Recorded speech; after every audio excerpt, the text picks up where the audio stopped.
Michel Fayette, bonjour. Bonjour, Merci d'avoir accepté cette invitation. merci à Vous vous. êtes géopolitologue, vous êtes également intervenant à l'IFP. Vos travaux portent majoritairement sur les conflits internationaux et les enjeux politiques. Euh, Nous, on voulait absolument vous avoir pour décrypter justement un peu plus ces grands bouleversements qui sont en train de secouer l'Occident et plus globalement la planète. La multiplication des conflits, la fin de l'hégémonie occidentale sur le monde. Tout d'abord, comme le veut la tradition, Michel Fayette, est-ce que vous pourriez vous présenter? C'est compliqué, mais moi je suis né au Liban en 1983 et on est arrivé en France avec mes parents et ma sœur en 1990. Et arrivé en France, j'ai d'abord étudié dans une école publique, puis ensuite dans une école privée catholique. Et par la suite, j'ai étudié en sciences politiques, en diplomatie, en management, en droit, économie, gestion. J'ai été diplômé aussi d'HEC Paris, London School of Economics et New York University Stern. J'ai été inscrit à un moment donné en thèse de doctorat sur la Russie, mais j'ai pas poursuivi parce que je suis parti travailler en finance. Puis j'ai travaillé énormément dans le secteur de l'énergie. Et là, je me suis réinscrit en doctorat, mais cette fois sur le Moyen-Orient. Donc bientôt doctorant, Oui. Alors, je suis doctorant, mais bientôt mais bientôt docteur. Ouais. double. Loin de moi l'idée de vous ramener à vos origines, mais j'aimerais quand même qu'on parle du Liban, Ouais. parce qu'il y a cette expression qui revient de plus en plus d'ailleurs dans le paysage médiatico-français, qui est médiatico-politique français, qui est la libanisation de la France. Alors tout d'abord, qu'est-ce que ça veut dire la libanisation de la France et pourquoi cette comparaison avec le Liban? Écoutez, je ne sais pas vraiment pourquoi cette expression est utilisée au niveau français, mais en tout cas, la guerre au Liban, les gens ne la connaissent pas vraiment. Si vous voulez, elle est reprise à tort et à travers avec des explications de certaines personnes qui ont une vue, disons, vous savez, un peu sous forme de guerre froide de l'époque, donc Occident contre l'Empire soviétique, le bloc soviétique, et donc ils pensent que tout le conflit est dû à ça. En réalité, non. En réalité, vous savez, au Liban, il y a 1611 villages. Et dans ces 1611 villages, il n'y a aucun village où les musulmans sunnites et les musulmans chiites vivent seuls sans les chrétiens. Il faut systématiquement qu'il y ait des chrétiens pour que le village fonctionne. Donc, le vivre ensemble entre chrétiens et musulmans, il est effectif au Liban. Il n'y a pas de problème entre chrétiens et musulmans au Liban.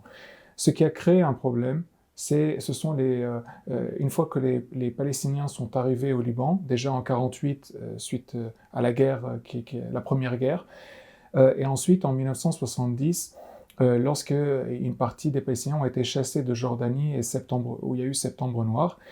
Et donc les organisations palestiniennes, à l'époque essentiellement le Fatah de Yasser Arafat, mais également d'autres organisations, ont petit à petit retourné leurs armes contre les Libanais. Et c'est de là où la guerre a commencé. Et il y a eu certains Libanais, entre guillemets, collaborateurs, qui se sont mis du côté des organisations palestiniennes, et d'autres qui ont résisté. Et les choses se sont envenimées avec ensuite l'intervention de la Syrie, l'intervention même des Iraniens par la suite. Et les Israéliens sont venus au secours des chrétiens et des chiites, parce que ce qu'on oublie, c'est que les Palestiniens ont tué plus de chiites que de chrétiens au Liban. Et je parle des organisations palestiniennes, bien sûr. Et, euh, et donc, il y a eu cette guerre qui s'est prolongée pendant 15 ans, donc de 1975 à 1990, et ensuite il y a eu 15 ans d'occupation syrienne jusqu'en donc 2005. Et le Hezbollah, lui, qui était donc cette création des gardiens de la révolution islamique d'Iran, eh bien, qui est resté armé après le retrait israélien de l'an 2000. Et jusqu'à ce jour, malgré la dernière guerre d'Israël, donc de l'année dernière, qui a tué le chef du Hezbollah, Hassan Nasrallah, le Hezbollah reste armé encore au Liban. Alors, j'aimerais qu'on parle de Sabra et Shatila, qui Mhm. a forcément profondément marqué aussi l'histoire de ce Liban et de ces conflits naissants au sein de la population libanaise. Comment est-ce qu'elle est vécue, comment ces événements sont vécus, cet événement, par les chrétiens libanais, par les musulmans libanais? Est-ce qu'il y a une histoire commune libanaise globale sur ce sujet, ou c'est un sujet qui reste encore polémique et qui divise encore la population libanaise?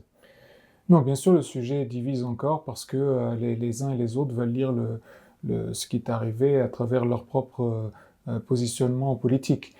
Maintenant, il y a des choses intéressantes qui sont en train de sortir. C'est que vous savez, il y a des documents qui sont en train d'être déclassifiés, il y a des langues qui sont en train De se de délier? se délier. Et donc, on apprend beaucoup de choses. Notamment, vous savez qu'on a appris qu'il y a eu 3 équipes qui sont rentrées à Sabra Shatila, je dis équipe entre guillemets.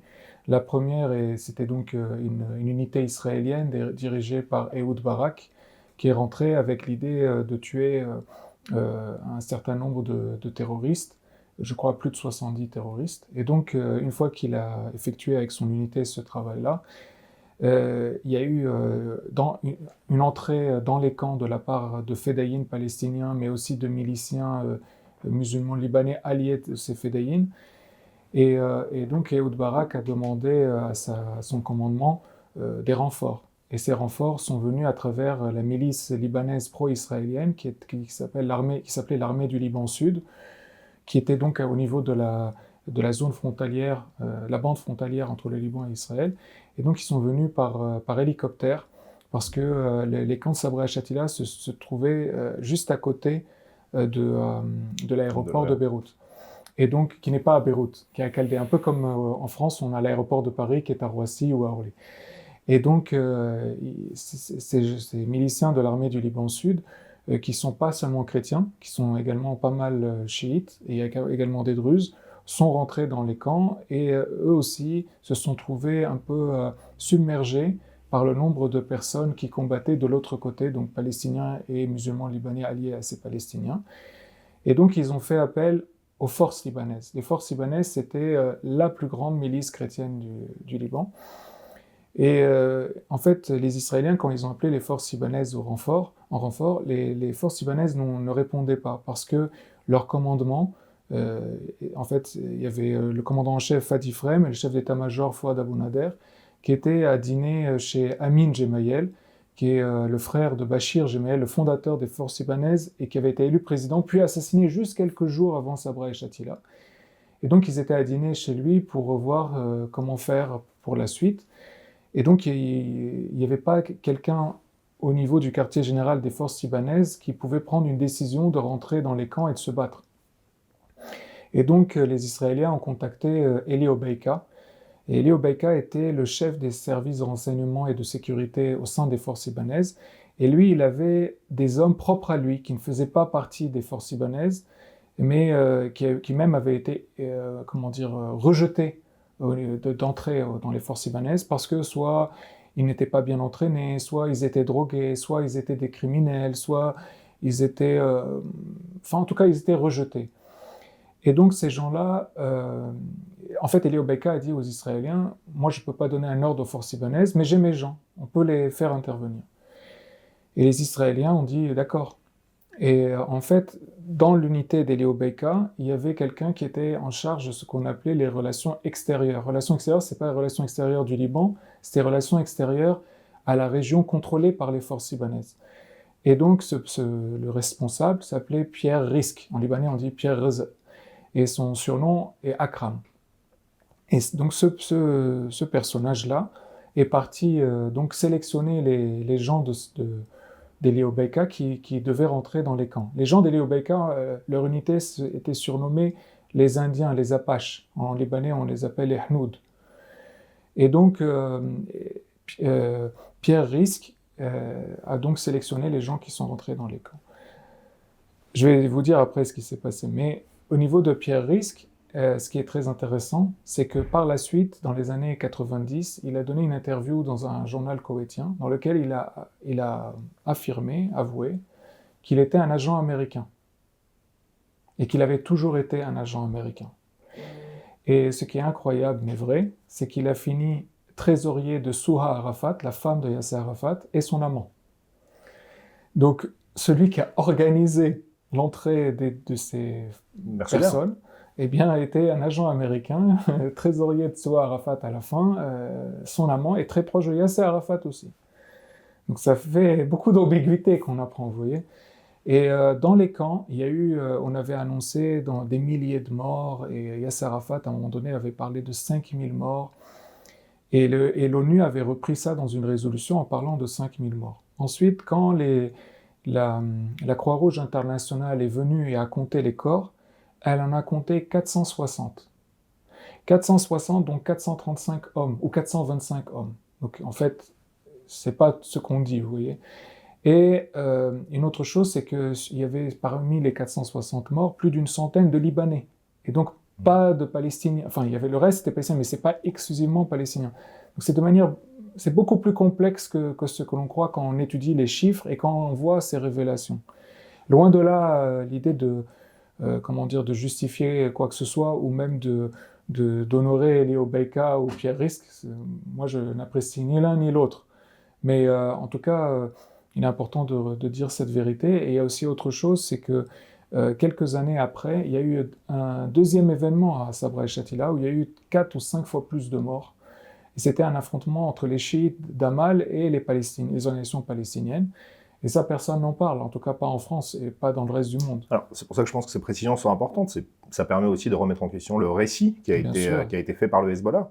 La transformation, effectivement, on le disait tout à l'heure, de l'histoire par le Hezbollah qui en fait des martyrs et qui porte la responsabilité exclusivement sur les chrétiens déjà phalangistes, mais aussi sur Israël. C'est-à-dire que selon le récit de l'Hezbollah, et vous allez peut-être confirmer mes propos, mais il y aurait eu une espèce d'alliance entre les chrétiens et les juifs pour massacrer en fait des musulmans palestiniens. En tout cas, il y a quand même quelque chose qu'il faut dire, c'est-à-dire que si vous voulez, quand la guerre a commencé, l'armée libanaise s'est trouvée paralysée très rapidement parce que en fait, il y avait une pression sur les musulmans dans l'armée libanaise pour ne pas combattre les organisations palestiniennes parce que musulmanes comme eux. Et vous savez que dans l'islam, il est interdit à un musulman de s'allier avec un non-musulman pour combattre un autre musulman. Donc malheureusement, l'armée libanaise s'est retrouvée très rapidement paralysée. Cela dit, je tiens à dire qu'un des plus grands héros de la lutte contre les organisations palestiniennes, de la résistance contre les organisations palestiniennes, est un musulman. Et c'est le général Aziz El-Ardab, et c'est le général le plus décoré de l'histoire de l'armée libanaise. Donc il faut quand même dire que cela, je veux dire. Ensuite, ce qui s'est passé, en fait, c'est que donc les chrétiens n'étaient pas prêts si vous voulez, à résister contre les Palestiniens. Ils n'avaient pas reçu d'entraînement, ils n'avaient pas d'armes, ils n'avaient pas d'argent, parce que de l'autre côté, les organisations palestiniennes avaient l'argent des pays arabes, des pays musulmans, ils avaient un entraînement depuis des années, fait par Nasser et autres. Donc le combat était complètement déséquilibré. Et à ce moment-là, les chrétiens se sont tournés évidemment vers l'Europe et vers les États-Unis, croyant que l'Occident chrétien viendrait au secours des chrétiens du Liban. Or, la seule chose qui a été offerte par l'Occident gratuitement, c'était des passeports ou des visas pour quitter. Et sinon, ce qui était offert par l'Occident, c'était de la vente d'armes. Israël, en revanche, a offert un entraînement gratuit aux chrétiens du Liban, a offert des armes gratuitement aux chrétiens du Liban, et a offert une protection aérienne aux chrétiens du Liban. Une protection aérienne qui a duré pendant des années. Et en réalité, sans l'intervention israélienne, sans l'aide israélienne, il y aurait eu un génocide des chrétiens au Liban. Et pas seulement des chrétiens, parce qu'encore, comme je vous l'ai dit tout à l'heure, il y a eu plus de chiites tués que de chrétiens tués. Donc c'est pour cela que le côté islamiste du côté des Palestiniens est une réalité islamiste sunnite, et donc contre les chrétiens, contre les chiites. Et parce que je fais un petit détour, mais vous savez qu'au sein de l'OLP, l'organisation la plus importante, c'est le Fatah de Yasser Arafat. Mais le Fatah de Yasser Arafat a été créé à part Yasser Arafat et par Abu Iyad et Abu Jihad. Et Abu Iyad et Abu Jihad étaient et ça eux-mêmes l'ont dit publiquement, étaient des membres des frères musulmans. Ils n'ont quitté les frères musulmans que pour comment vous dire, un souci de marketing un peu. C'est-à-dire qu'ils comptaient lever de l'argent auprès de l'Union soviétique et ils pensaient qu'en se disant plutôt marxiste et voulant libérer uniquement la Palestine, ils pourraient lever de l'argent plus facilement que s'ils disaient à l'Union soviétique on veut en fait de l'argent pour créer un califat islamique mondial. Alors que de l'autre côté, ils voulaient plutôt une révolution communiste mondiale. Donc voilà ce qui s'est passé, c'est comme ça que le Fatah est né et l'OLP est né. Mais en réalité, ce sont des islamistes. Au Liban, quand ils attaquaient, ils tuaient des chrétiens parce que chrétiens. Ils détruisaient les églises, urinaient sur les statues de la Sainte Vierge, du Christ, des saints, et ils transformaient les églises en garages. Ils coupaient les doigts des enfants parce que chrétiens, et en leur disant comme ça, vous ne prendrez jamais une arme entre vos mains pour aller combattre un Palestinien. Vous parliez de Sabra et Shatila, mais il y a eu près de 600 morts à Damour, et qui étaient chrétiennes. Et ça, c'est donc plus de morts qu'à Sabra et Shatila, et personne n'en parle. Et ça fait très très mal aux Libanais et aux chrétiens, parce que Damour, c'est vraiment une tragédie. Et il y a eu d'autres massacres commis par ces organisations palestiniennes. Et je vous dis très clairement, pour les chrétiens, cette alliance avec Israël était une nécessité, sinon c'était la mort. Et si jamais l'Europe ou les États-Unis étaient intervenus en faveur des chrétiens, les chrétiens ne se seraient pas alliés à Israël parce qu'ils pensaient d'une manière chrétienne, vous voyez. Mais s'il était nécessaire de s'allier à nouveau à Israël, les chrétiens le referaient, parce que sinon c'était encore une fois la mort. Israël a donc sauvé les chrétiens et même les chiites d'un génocide annoncé. Quand Israël est rentré au Liban, les chiites envoyaient des fleurs et du riz sur les tanks israéliens pour leur dire merci d'être là. Et maintenant, il y a eu le Hezbollah. Mais je parle en 82, c'était un tout autre, toute autre scène qu'on voyait. Bien sûr, les récits ont changé. Et justement, ça m'a mis une question, cette remarque que vous avez faite juste avant. Je fais le parallèle avec l'Arménie, qui, pareil, lors des massacres ou lors des différents conflits là actuellement avec l'Azerbaïdjan, se tourne vers cet Occident chrétien, tout comme les Libanais, tout comme les Syriens d'ailleurs récemment. Oui. Mais pourquoi est-ce que dans cette région du monde, on se tourne toujours constamment vers peut-être cette chimère, et vous allez me répondre, l'Occident chrétien? Pourquoi est-ce qu'on se tourne automatiquement en se disant le monde chrétien existe? Est-ce que, alors, je m'en excuse, mais est-ce qu'on n'est pas un peu en retard de nombreux siècles en croyant toujours qu'une croisade ou autre existe encore? Non, mais vous avez raison. En fait, les chrétiens d'Orient réfléchissent toujours en termes de croisade, que les croisés viendront les aider face à cet envahisseur arabo-islamique ou turc, en tout cas turc aussi islamique et islamiste. Mais oui, force est de constater que l'Occident a d'autres intérêts, des intérêts de vente d'armes, des intérêts d'achat du pétrole et du gaz historiquement. Et effectivement, oui, les chrétiens en Orient sont en manque d'alliés. Et c'est la même situation aussi pour les Druzes et les Alaouites, parce que les Alaouites et les Druzes qui ont été massacrés par Joulani, le nouveau président autoproclamé en Syrie, qui lui aussi avait créé une holding de djihadistes dont on parlait tout à l'heure. C'est aussi une holding de Al-Qaïda. Absolument. Et en fait, quand il a commencé à massacrer les Alaouites et les Druzes, les Alaouites ont pensé que les Russes allaient venir parce que les Russes étaient intervenus la dernière fois.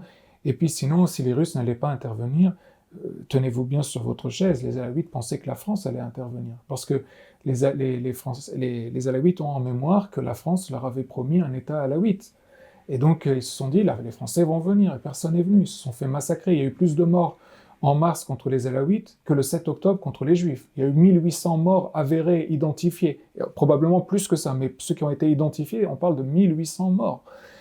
Et au niveau des Druzes, même histoire. En juillet, quand ils ont été massacrés, ils se sont dit, les Anglais vont venir, comme à l'époque, les Français vont venir. Ils nous avaient aussi promis un État des Druzes. Personne n'est venu. Qui est venu? C'est Israël qui est intervenu cette fois-ci pour aider les Druzes.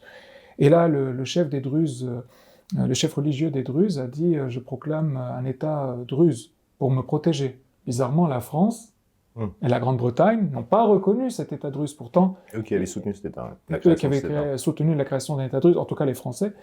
Mais les Britanniques étaient des alliés historiques, en tout cas aussi aux Druzes. Personne n'est venu reconnaître cet État druze qui pourtant fait face, et aujourd'hui encore, ça a repris des massacres hier et aujourd'hui. Enfin, c'est les protéger face à un génocide aussi annoncé, puisque vous parlez de Joulani, Al-Qaïda, mais Joulani s'inscrit sur les pas, il le dit lui-même quand il est interviewé sur les chaînes de télévision arabophones, du théologien islamiste du Moyen-Âge, Ibn Taymiyyah, qui a fait des fatwas pour exterminer les Druzes, exterminer les Alaouites, et aussi soumettre les chrétiens, les juifs et les zoroastriens. Et donc, effectivement, c'est un génocide qui est annoncé pour les Druzes et pour les Alaouites. Donc comment les protéger? Si quelqu'un s'autoproclame un État, pourquoi est-ce qu'on va reconnaître un État palestinien qui n'est, enfin on pourra en parler, mais qui n'est pas menacé de génocide pour le coup, et un État druze qui lui l'est? Vous choisissez quoi? Si vous êtes logique avec vous-même, reconnaissez cet État druze, aidez-les, sauvez-les. Et sur l'Arménie, c'est aussi une tragédie ce qu'ont vécu les Arméniens, parce que quand j'entends à la télévision, et je l'ai dit sur le plateau, parce qu'on nous parlait, vous savez, que la possibilité que des Ukrainiens aient à évacuer certaines régions, que les Russes réclament et qui se retrouveraient à aller, les pauvres, marcher vers un autre village. C'est terrible, mais ça a été le cas pour les Arméniens il y a 2 ans. Et il y a 2 ans, on a parlé de plus de 120 000 Arméniens, vieux, femmes, enfants, et de tout âge, et donc et des 2 sexes, qui se sont trouvés en train de marcher à pied en plein hiver pour aller jusqu'à l'Arménie, pour se cacher, se réfugier et abandonner du monde entier. Et ça, c'est sur le sol européen, si on considère l'Arménie comme faisant partie du territoire européen, du continent européen. Et c'est arrivé donc il y a quelques années, il y a 2 ans, c'est pas plus que ça. Et j'ai cité un autre exemple qu'on a beaucoup oublié, ce sont aussi les Serbes de Croatie qui se sont retrouvés aussi à marcher dans la rue pour aller en service réfugié, ceux de la Krajina et de la Slavonie orientale. Oui, c'est terrible les guerres et les déplacements de population. Et au Liban, il y a eu plus d'1 million de personnes aussi qui ont été déplacées. Mais malheureusement, on ne peut pas dire que ça n'est jamais arrivé sur le continent européen et on ne peut surtout pas dire que c'est pas arrivé récemment. C'est arrivé récemment. Oui, le costume de Joulani l'a pas forcément rendu respectable. Même s'il a un très beau costume, soit dit en passant. Et qu'il a coupé sa barbe. Et qu'il a coupé sa barbe, effectivement. Il a une belle coupe de cheveux, une belle barbe, mais le passé reste le passé. Absolument. Et par contre, ses convictions n'ont pas changé, à l'inverse de sa tenue vestimentaire. Comme quoi, la déradicalisation ne marche pas vraiment. Elle marche pas, elle passe pas par le costume, en tout cas. J'aimerais qu'on revienne ensuite sur les propos que vous venez de tenir sur le génocide qui n'est pas en cours, selon vous, en Palestine. Mais avant tout, j'aimerais qu'on parle justement de ce qu'on est en train de parler, de cette fin de ces globalisations des conflits déjà, et de la fin, comme on disait tout à l'heure, de l'hégémonie occidentale sur le monde. Comment est-ce que vous expliquez ce monde multipolaire maintenant? Est-ce que c'est parce qu'il y a des pays émergents qui soutiennent, comme à l'époque de l'URSS, des mini-causes par-ci par-là pour créer du conflit, pour créer des proxys potentiels, pour servir leurs intérêts? Ou est-ce que c'est parce que l'Occident s'est affaibli à l'inverse? Moi, je pense qu'il y a différentes choses qui rentrent en compte. Déjà, l'Occident a choisi si vous voulez, de vivre au-dessus de ses moyens. C'est pour cela que les États-Unis, l'Europe, et même le Japon, même s'il n'est pas traditionnellement Europe ou États-Unis, mais il fait partie du bloc occidental, bien sûr. Exactement, bien sûr. ont misé donc sur l'endettement de leurs États, et donc ils ont des dettes extrêmement importantes. Et face à ça, on a des pays comme la Russie qui ont un taux d'endettement extrêmement faible. Il y a également l'importance qu'ont toujours eu, mais qui sont en train de prendre encore plus d'importance, les matières premières. Donc autrefois, il n'y avait que le pétrole, mais aujourd'hui, il y a également le gaz, il y a également l'uranium, il y a également tout ce qui est métaux stratégiques et terres rares, et minerais de toutes sortes. Et on s'arrête à là, mais en réalité, il y a autre chose. C'est-à-dire qu'autrefois, au moins, pour le pétrole, il y en avait des pays producteurs qui étaient donc les pays, par exemple, l'ex-URSS, ou les pays arabes, ou les pays du Moyen-Orient en général, ce qu'il y a l'Iran aussi, bien entendu, et quelques pays africains. Mais l'essentiel du raffinage se faisait sur le continent américain et le continent européen. Donc, les Américains et les Européens contrôlaient une grande partie de ce domaine, de ce business du pétrole. Or, aujourd'hui, pour les métaux qui sont nécessaires pour l'énergie de transition, pour la transformation digitale, tout l'aspect de transformation de ces métaux pour cela sont effectués en Chine. Donc aujourd'hui, non seulement les matières premières, donc les métaux, les terres rares, les minerais, qui sont stratégiques pour tout, en fait, pour le digital, la défense, la transition énergétique, non seulement sont produits en Amérique latine, en Afrique, au Moyen-Orient, en Asie centrale, mais en plus, ils sont raffinés en Chine. Donc l'Occident est complètement hors jeu à ce niveau-là. Donc vous voyez qu'il y a beaucoup de choses qui se produisent. En plus, il y a la question démographique. Vous avez là, entre la Chine et l'Inde, on parle de 3 milliards d'habitants sur les 8 milliards que compte l'humanité. Et en plus de tout ça, il y a également le fait que, vous le disiez, avec le côté émergent économiquement, donc ce sont des marchés qui veulent consommer, des marchés qui veulent se développer, devenir riches, et la Chine a réussi à attirer quasiment la production mondiale chez elle en devenant l'usine du monde en réalité, fait que eh bien, toute cette partie du monde est en train de prendre une importance beaucoup plus forte que le reste. Et effectivement, il y a aussi d'un point de vue géopolitique et politique le fait que l'Occident, du fait de ses erreurs, du fait de disons, complicité et autres, est rejetée par beaucoup. Et bien sûr que la Russie, la Chine, l'Inde, l'Iran, la Turquie en profitent. Et des interventions ratées aussi. Oui, oui, Je bien pense à sûr. l'intervention en Libye, en En Irak, Libye, en qui Irak, en réalité ont porté beaucoup plus de mal d'ailleurs. bien Enfin, sûr.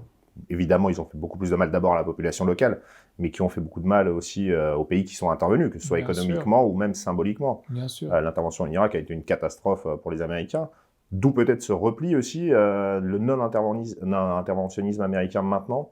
Mais est-ce que c'est la solution face à effectivement des pays émergents, donc on disait la Chine, l'Inde, la Russie, qui eux ont une logique beaucoup plus interventionniste quand même? Bah, interventionniste, disons que la Chine a une vision différente, Très c'est-à-dire que économique, à l'inverse. très économique à la base, mais il y a quelque chose de très intéressant, c'est que depuis le 7 octobre, elle a déployé des navires de guerre en Golfe Persique. Et ça, c'est une nouveauté. Et l'une aussi des raisons pour lesquelles l'Iran n'a pas bloqué le détroit d'Ormuz, outre le fait que les Américains n'auraient pas toléré cela, euh, c'est aussi parce que la Chine n'aurait pas toléré ça. Donc il y a quand même ce côté à prendre en compte. Et la Russie aujourd'hui joue, vous savez, d'une manière aussi par proxy dont vous parlez.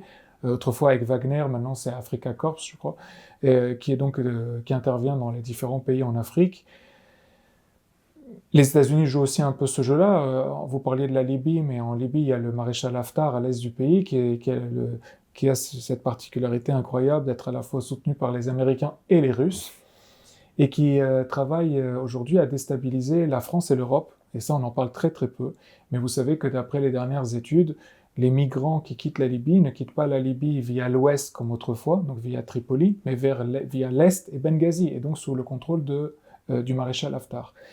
Et le maréchal Haftar a travaillé aussi pour que la France soit expulsée du Niger et du Tchad.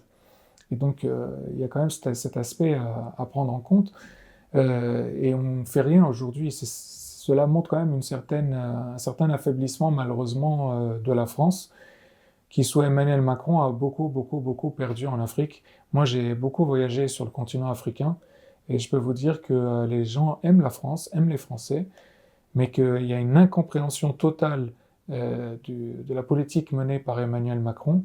Bien sûr qu'il y a des gens qui critiquent certains abus qui ont été faits par la France autrefois, ou par des entreprises françaises, mais à la rigueur, cela, avec le temps, ils sont en train de le pardonner parce qu'ils voient aussi les abus commis par les Chinois, par les Russes, par les Indiens et par les Américains. Donc, ils voient bien que finalement, c'est pas propre aux Français, mais c'est propre à tout le monde et qu'il va falloir eux-mêmes se renforcer par rapport à ça. Mais il y a cette incompréhension de la politique d'Emmanuel Macron.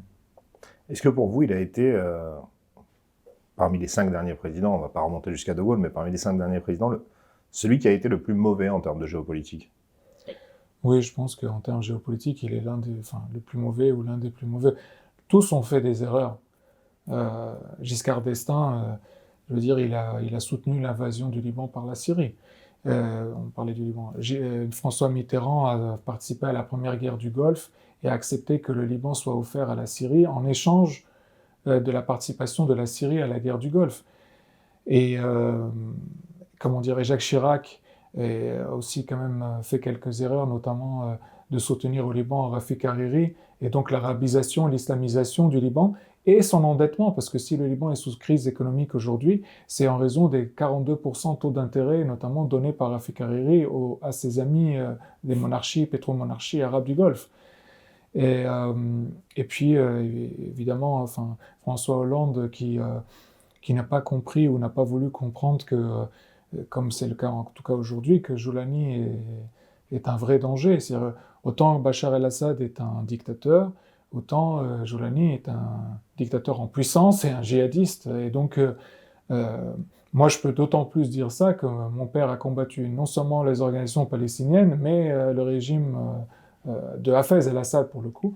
Mais c'est-à-dire que je dis pas ça par amour pour les Assad, au contraire, je les porte pas du tout dans mon cœur, mais le fait est que de l'autre côté, Joulani, c'est vraiment Al-Qaïda, c'est le djihadisme, c'est catastrophique. D'après l'Observatoire syrien des droits de l'homme, il a tué 10 000 personnes depuis qu'il s'est autoproclamé président. 10 000 personnes qui ont été identifiées. Et on n'en parle que très peu en réalité, c'est quand même étonnant. Et puis effectivement, ce qu'a fait Emmanuel Macron en Afrique, Alors, enfin, comme on le disait, on a les métaux stratégiques, on a le gaz, le pétrole.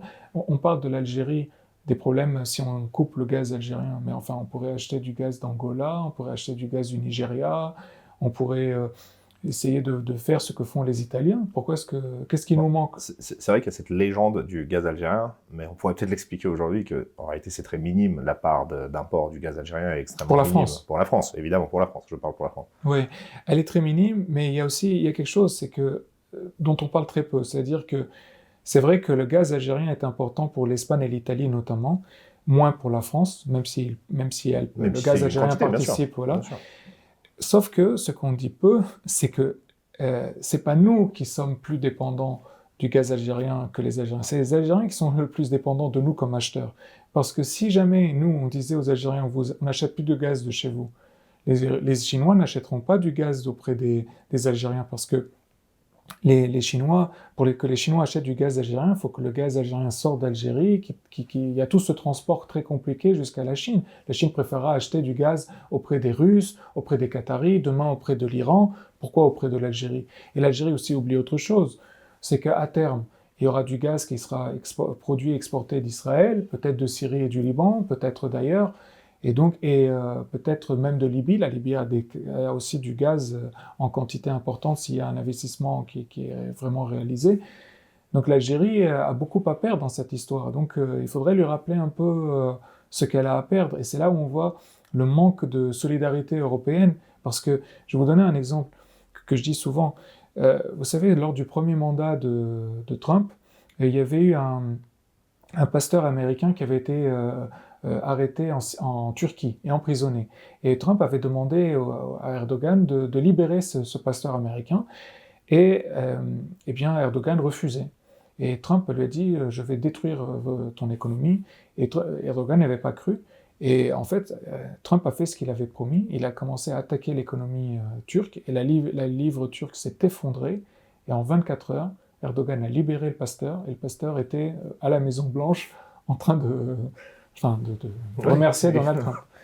Et donc si aujourd'hui, Français, Italiens, je ne parle même pas des Espagnols, juste Français, Italiens, on se mettait ensemble, on disait à l'Algérie, on n'achète plus du gaz, on vous met sous sanctions, je vous assure qu'en 24 heures, Boualem Sansal est libéré. Pourquoi est-ce qu'il n'y a pas cette solidarité? J'ai une idée, mais je ne vous la donnerai pas. Non, mais vous voyez, c'est ça. Bien sûr.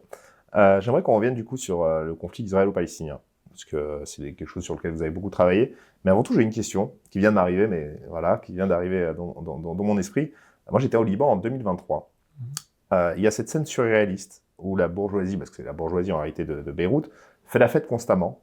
Et pourtant, il y a quand même des hommes armés qui sont autour, il y a quand même des missiles parfois qui passent, mais ils continuent à faire la fête comme si de rien n'était. Est-ce qu'il y a cette habitude aujourd'hui au conflit? Est-ce que la population libanaise s'est tellement habituée au conflit? Parce que réellement, ils continuaient à boire de l'alcool et à danser, alors qu'il y a quand même ce contexte autour d'eux qui peut faire peur à n'importe quel Français aujourd'hui. Enfin, demain, si on voit un missile passer à côté de la Tour Eiffel, je pense qu'il y a une panique générale. C'est vrai. Mais en fait, ce qu'il faut comprendre, c'est qu'au Liban, comment vous dire, le Liban est un des seuls pays au monde, je crois, qui a connu 16 invasions dans son histoire.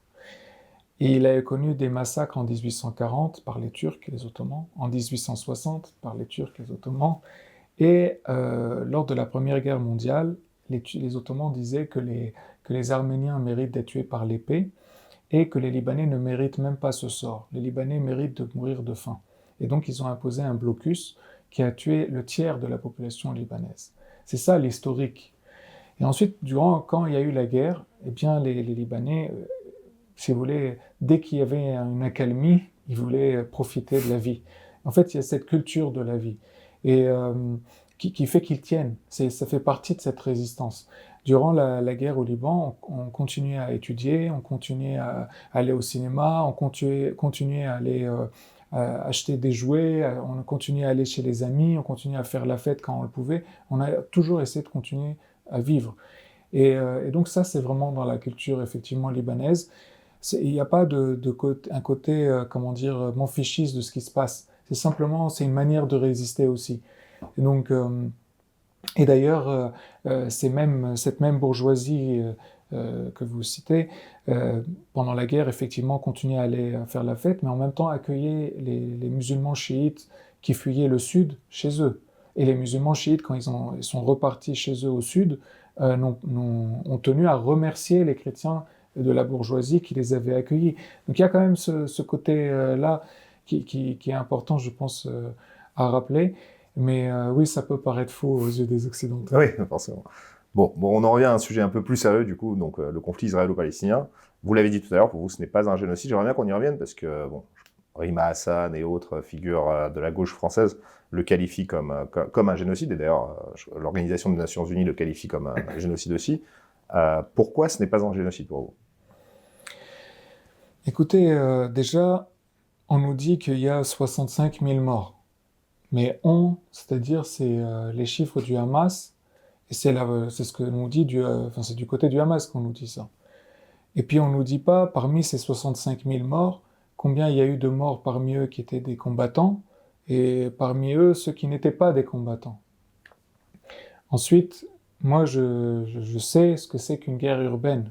Je l'ai vécu. C'est ça, une guerre urbaine, vous êtes dans votre ville, vous êtes dans votre appartement, et parfois on veut attaquer un tel ou un tel, et on reçoit un obus à la maison, c'est comme ça, ou alors on traverse et il y a un sniper en haut et on se fait tirer dessus, enfin, et on reçoit des bombardements, il y a des avions, c'est ça, c'est terrible une guerre urbaine, c'est pas deux armées qui s'affrontent sur le terrain.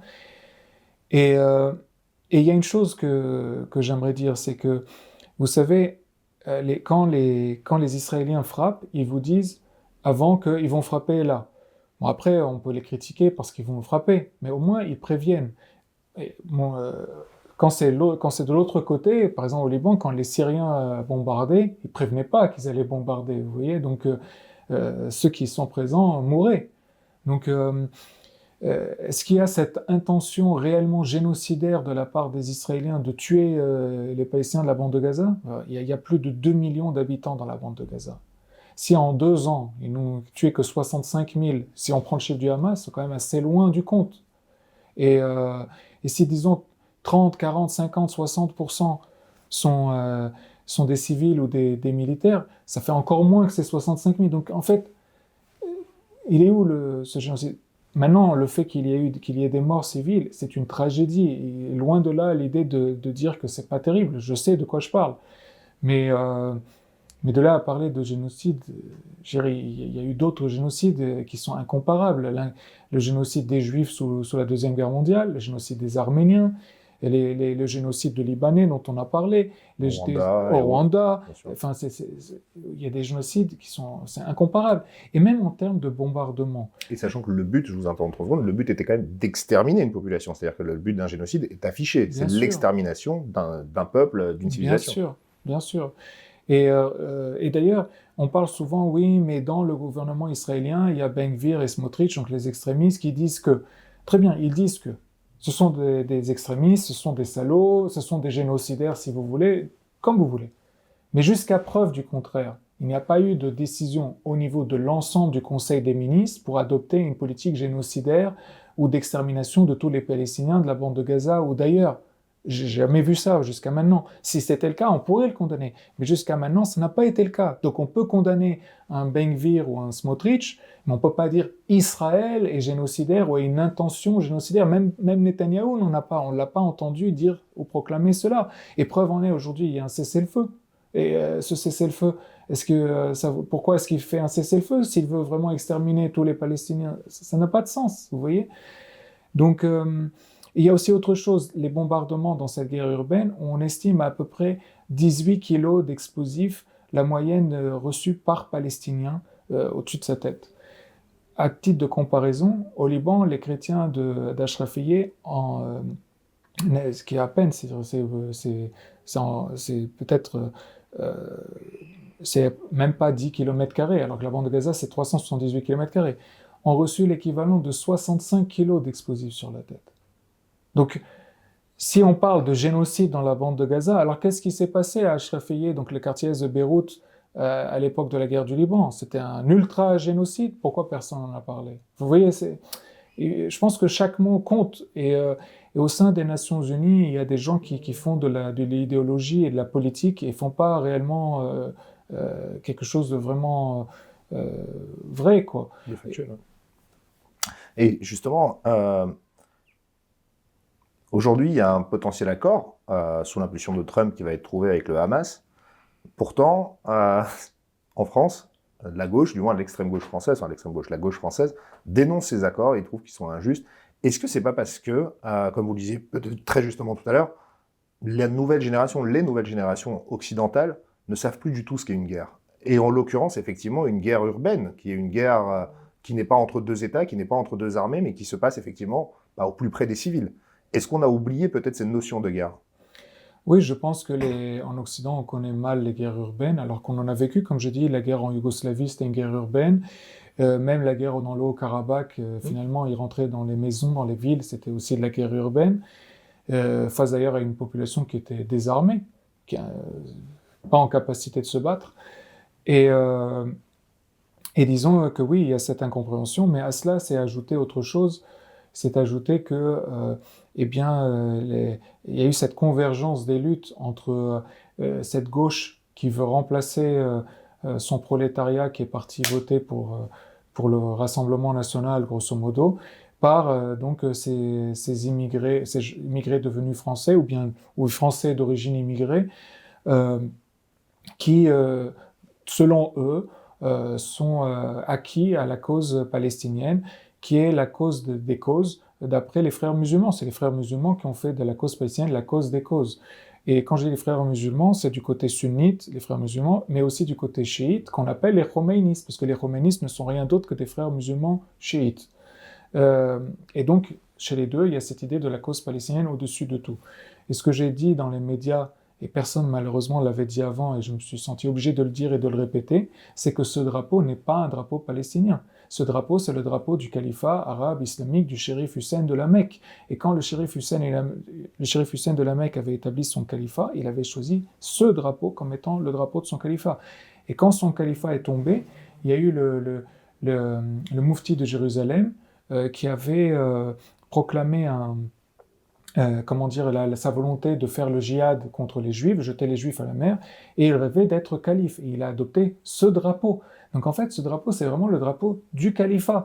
Et donc il est important que les gens sachent que si eux considèrent que la cause palestinienne est une cause juste, parce que les Palestiniens doivent avoir un territoire, etc., ils doivent comprendre que ce drapeau ne s'arrête pas à la Palestine. Ce drapeau a comme ambition de conquérir le Moyen-Orient, pas seulement Israël, le Moyen-Orient, et preuve en est, ils ont essayé de conquérir le Liban durant la guerre, c'est la raison pour laquelle il y a eu la guerre au Liban, mais aussi à terme l'Occident, c'est ça le but. Donc quand vous faites bouger le drapeau palestinien à la gare du Nord, à la gare de Lyon, sur la place de la République ou ailleurs, c'est une ambition de conquête. Et je vais aller plus loin, le mot Fatah, qui est l'organisation de Yasser Arafat et de Mahmoud Abbas, signifie en arabe conquête. Est-ce que justement, ces frères musulmans dont on parlait, est-ce que c'est pas la visibilité de leur succès, cette importation du conflit israélo-palestinien en Occident? Parce qu'il y a effectivement des massacres actuellement, d'ailleurs au Congo, qu'on oublie. Il y a plein d'autres événements géopolitiques et des guerres géopolitiques à travers le monde. Pourtant, l'Occident se concentre uniquement, je dirais presque, sur ce conflit israélo-palestinien. Est-ce que c'est pas la preuve de la victoire des frères musulmans en Occident? Bien sûr, mais au-delà de ça, il y a quelque chose que les gens oublient de dire ou ne se concentrent pas, c'est qu'on se focalise sur les frères musulmans en oubliant que ceux qui font le travail du terrain, c'est l'établir. L'établir vont maison après maison, appartement après appartement pour réislamiser ou islamiser ces populations venues de l'étranger. Et une fois que ces populations redeviennent ou deviennent musulmanes, les frères musulmans viennent, et les salafistes pareil, pour récolter les fruits et donc les faire adhérer à ces idéologies. Et donc, effectivement, ils importent ce conflit. Mais ce conflit est facilement importable sur le territoire national à partir du moment où la population s'est réislamisée. Parce que ce qu'il faut savoir, c'est que vous savez, il est demandé dans la religion musulmane aux musulmans de prendre l'exemple de Mahomet. Et on considère que Mahomet, dans l'islam, a eu une vie exemplaire. Et donc il faut suivre son exemple, qui est donc le saint apôtre de Dieu, et donc il faut le suivre. Or, lui, à Khaybar, en Arabie, a lapidé un juif parce que juif. Et donc, si vous êtes un musulman croyant et qu'on vous dit ce qui est écrit et ce qui est demandé, donc vous pourriez très simplement aller voir un rabbin dans la rue, lui casser la gueule, lui balancer la chaise sur lui, enfin comme ça s'est passé cet été, ou l'attaquer, ou l'égorger, ou le poignarder, ou contre un enfant juif même, uniquement parce qu'il est juif. Et ça serait pour prendre exemple, suivant l'exemple de Mahomet. Donc c'est une sunna. Pardon ? C'est une sunna. Oui. C'est les textes. Les textes vous réclament de suivre l'exemple de Mahomet, et les textes disent que Mahomet a lapidé un juif parce que juif. Donc si vous êtes croyant, vous devez faire ça. Et ce que l'État n'est pas en train de faire, c'est de dire, on convoque tous les imams de France et on leur dit condamnez ça. S'ils ne vont pas condamner ça, alors l'antisémitisme musulman n'est qu'à ses débuts. Il n'est qu'à ses débuts. Parce que plus la population musulmane va augmenter et plus l'islamisation de cette population musulmane va prendre de l'ampleur, plus l'antisémitisme musulman va prendre de l'importance. Quand bien même Israël venait à disparaître et que tous les juifs d'Israël quitteraient Israël et repartiraient ou partiraient en Europe, aux États-Unis ou ailleurs, ceux qui seraient en France seraient attaqués parce que juifs, parce que c'est dans les textes. Et il n'y a pas que les juifs qui seront attaqués, hein.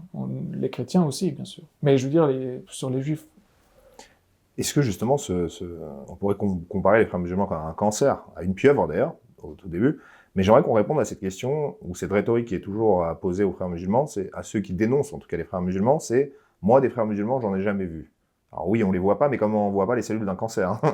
C'est pour ça que j'aimerais votre réponse. Où est-ce qu'ils sont? Comment est-ce qu'ils ont réussi à infiltrer la société occidentale, et la société française particulièrement, les frères musulmans? Il y a pourtant des personnes qui étaient ouvertement frères musulmans et qui prétendent pas forcément, qui prétendent pour certains ne plus l'être, mais qui sont connus de tous. Tarek Obrou, l'imam de Bordeaux, il passait sur toutes les chaînes de télévision, il passe encore sur les chaînes de télévision. Il était le chef de l'UOIF, donc ce qui est aujourd'hui Musulmans de France, qui est donc la principale organisation des frères musulmans en France, qui a été décorée par Alain Juppé. Donc lui est une figure très connue, Tariq Ramadan, dont le grand-père était fondateur des frères musulmans, qui lui aussi était connu du grand public et qui a été invité dans les plus grandes émissions à la télévision. Donc on ne peut pas dire qu'on ne les connaît pas, on les connaît. Et puis quand on leur ouvre les portes d'université pour s'exprimer, on les connaît. Et quand ils interviennent à telle ou telle conférence, tel ou tel congrès, ou bien quand ils prêchent le vendredi, eh ben, ils sont connus. Ou quand, par exemple, on vend ou on répand à travers Internet, YouTube et autres leurs discours, leurs prêches, on propage leur idéologie.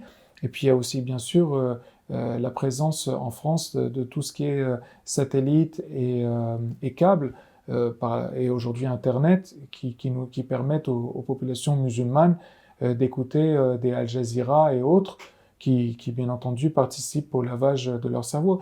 Et il y a une chose qui est assez intéressante à dire, parce que en France, on en a très très peu parlé. On parle, vous savez, de l'interdiction d'Al Jazeera en Israël et dans la bande de Gaza. Mais on ne parle pas du fait que Mahmoud Abbas, en Cisjordanie, a expulsé Al Jazeera également. Ouais. Donc,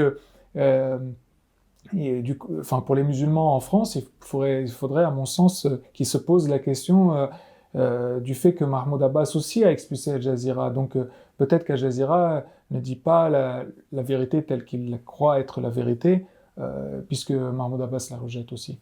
Et on peut faire le parallèle avec RT France, qui a été fermé en France parce que c'était considéré comme de la propagande russe. En tout cas, dans les deux cas, on peut s'interroger sur effectivement l'influence étrangère médiatique. Mais au moins, sur RT, c'était, je veux dire, les gens savaient que RT c'était Russia Today. Donc les gens qui voulaient entendre RT pouvaient, voilà. Alors qu'Al Jazeera, pour certains, c'est pas totalement clair que c'est le Qatar, et vous voyez. Oui, et puis ils sont très forts, ils reprennent des influenceurs français. Absolument. Ça, c'est une stratégie qui est incroyable, sans jugement de valeur. Vous avez raison sur un point, c'est que certains, mêmes imams, citent Al-Banna comme si c'était une référence, Mais est-ce que c'est parce qu'il y a une méconnaissance aujourd'hui des hommes politiques, ou peut-être même de la société française en global, sur ce sujet des frères musulmans? Parce que citer Al-Banna, c'est pas anodin. Lorsqu'on cite le créateur des frères musulmans et qu'on s'y réfère comme un exemple, c'est que, mine de rien, on partage son idéologie. Bien sûr. Citer Adolf Hitler demain comme une référence historique ne serait pas, je pense, bienvenu. Et pourquoi est-ce qu'on laisse passer ce genre de choses? Parce qu'on a une méconnaissance ou parce qu'on a une frayeur aussi interne, peut-être? Je pense qu'il y a un peu de tout. Il y a de la méconnaissance, il y a de la frayeur et il y a aussi de l'électoralisme. Je veux dire, on parle beaucoup de l'alliance entre les LFI et ces milieux-là islamistes, mais il y a d'autres partis, d'autres politiciens qui font également de ce genre d'alliance, tout simplement parce que, eh bien, dans leur coin, dans leur village, dans leur commune, dans leur arrondissement, ils peuvent pas faire sans le vote de ces personnes. Et c'est ça qui est vraiment dangereux, parce que en réalité, c'est comme s'ils avaient déjà gagné, si jamais on commence à céder à chacun à son niveau, vous voyez. Et c'est pour cela qu'il est important de pousser nos politiciens à dire la vérité, à également essayer de multiplier les prises de parole. Moi, c'est pour ça, en fait, que j'essaie aussi de passer dans les médias pour essayer de faire, comment dire, de faire prendre conscience aux gens la réalité des choses, euh, pour que justement ils puissent ensuite faire les bons choix et ne pas laisser par exemple leurs députés, chacun dans sa commune, prendre un mauvais chemin sans le savoir ou en le sachant. Euh, Vous savez, il y a quelque chose qui est important aussi à dire. Il y a beaucoup de gens qui disent «Ah, les accords d'Oslo sont formidables», ou bien «Aujourd'hui, les accords d'Abraham sont formidables», etc. Oui, sur le papier, ils sont formidables. Ou même là, maintenant, l'accord entre préparer le plan de Trump est formidable. Simplement, et il y a quelque chose qu'il faut prendre en compte, c'est Yasser Arafat, après les accords d'Oslo, est parti à Johannesburg, dans une mosquée. Il a comparé les accords d'Oslo au traité d'Hudaybiyah que Mahomet avait signé avec la tribu juive de Banu pour trahir 2 ans après ce traité et massacrer les Juifs à Khaïbar. Pour s'armer et temporiser, s'armer, ouais. Comment? Pour s'armer, temporiser, pour ensuite connaître ça. Absolument, absolument. Et donc pour eux, il n'existe pas de paix. Je parle des islamistes. Il n'existe pas de paix possible avec un non-croyant. Il n'existe que ce qu'ils appellent les hudna, c'est-à-dire des trêves. Donc c'est pour cela que c'est uniquement temporaire, comme vous le dites, pour se préparer. D'ailleurs, la preuve en est, c'est ce que disaient Emmanuel Macron et M. Barrot, le ministre des Affaires étrangères, qui comprennent rien, parce que quand ils viennent, ils vous disent le Hamas est contre la solution des deux États, c'est faux. Dans la déclaration du Hamas de 2017, il parle de la solution des deux États. Et le cheikh Ahmad Yassine, qui était le chef du Hamas, fondateur du Hamas, a de multiples occasions proposé à Israël les frontières de 67 comme trêve. Donc en fait, ces frontières de 67 comme trêve sont acceptables pour le Hamas, parce que c'est d'abord ça, puis ensuite le reste. Donc il faut quand même prendre en considération ce fait qu'il y a des textes islamistes qui permettent aux islamistes de mentir, de tromper et de faire des trêves qui ne sont pas sincères. Et donc aujourd'hui, quand il y a certains politiciens qui croient dans des pactes, Non.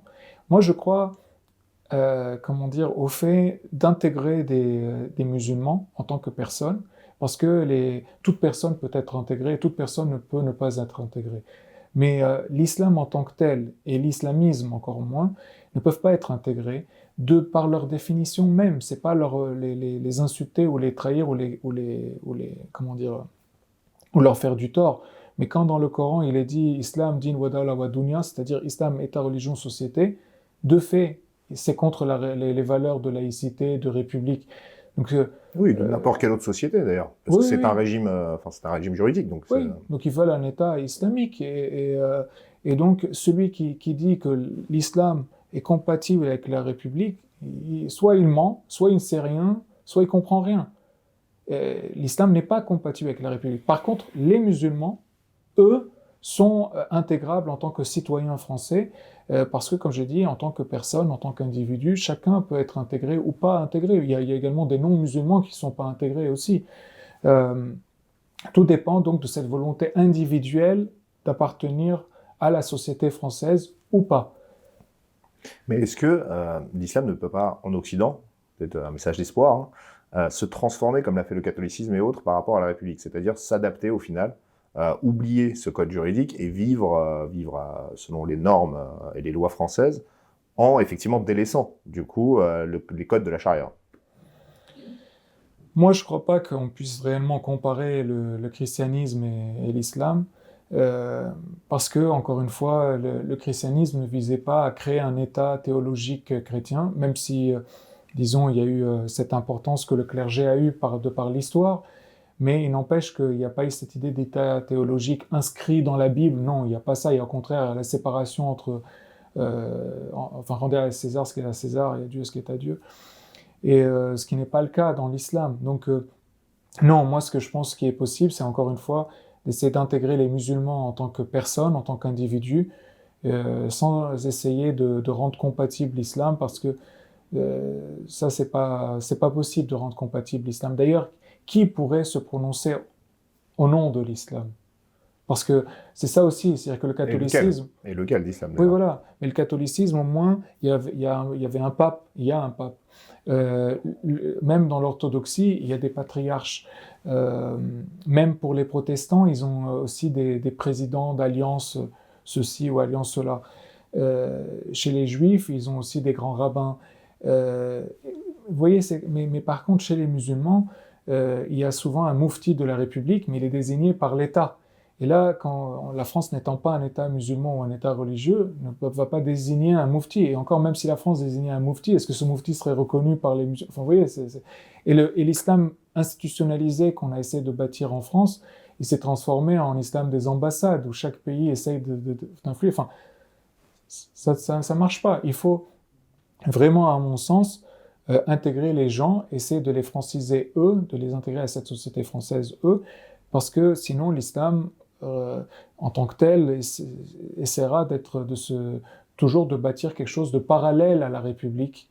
Et même les pays étrangers et les organisations étrangères essaieront toujours de s'infiltrer, comme on le voit aujourd'hui. Et non seulement à travers les pays dont sont originaires la plupart des musulmans de France, donc Algérie, Maroc, Tunisie, Turquie, Sénégal, Mali et autres, mais aussi à travers des pays qui ont beaucoup d'argent, comme l'Arabie Saoudite, le Qatar, les Émirats Arabes Unis et autres.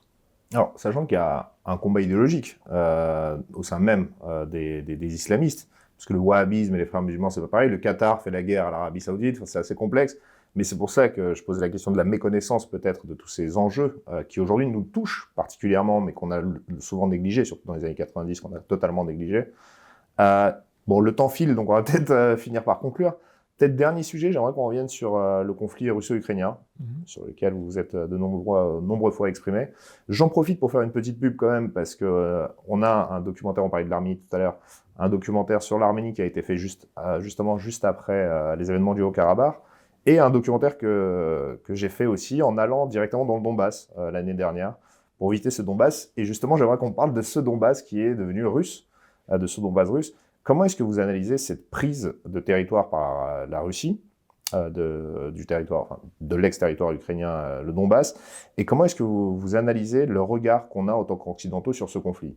Parce que jusqu'à maintenant, je cite LCI, parce que LCI s'est trompé presque sur tous les points sur ce conflit. Depuis maintenant 4 ans, il n'y a que des erreurs. Depuis 3 ans, pardon, il n'y a que des erreurs sur ce conflit.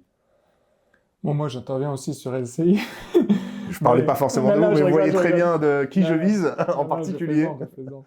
Mais non, mais en fait, sur le conflit en Russie, en Ukraine, c'est un conflit qui est typique en fait de comment vous dire, de cette guerre d'influence que se jouent aujourd'hui encore les grandes puissances du monde. Sur l'Ukraine, honnêtement, c'est quelque chose c'est une guerre qui est fratricide entre Ukrainiens et Russes, puisqu'en réalité, pendant des siècles et des années, en tout cas, il n'y avait pas de différence entre Russes et Ukrainiens. Et bon, aujourd'hui, avec la guerre qu'il y a eu, il y aura énormément de cicatrices qui prendront du temps à être cicatrisées. Mais disons que je pense que les Ukrainiens ont été poussés dans un conflit avec la Russie par les Américains et les Européens depuis une quinzaine, vingtaine d'années, dans l'idée toujours de repousser la Russie le plus loin possible et d'intégrer donc l'Ukraine dans leur zone d'influence. Mais il y a quand même des faits historiques qui ne trompent pas. Les frontières de l'Ukraine telles qu'elles sont aujourd'hui ont été faites à l'époque soviétique. Et dans ces frontières-là, il y avait des territoires qui ont toujours été habités par des russophones russes, que ce soit la Crimée ou que ce soit donc le sud et l'est de l'Ukraine. Vous vous souvenez que lorsque Zelensky a été élu président de l'Ukraine, il avait été élu avec une idée d'amener la paix.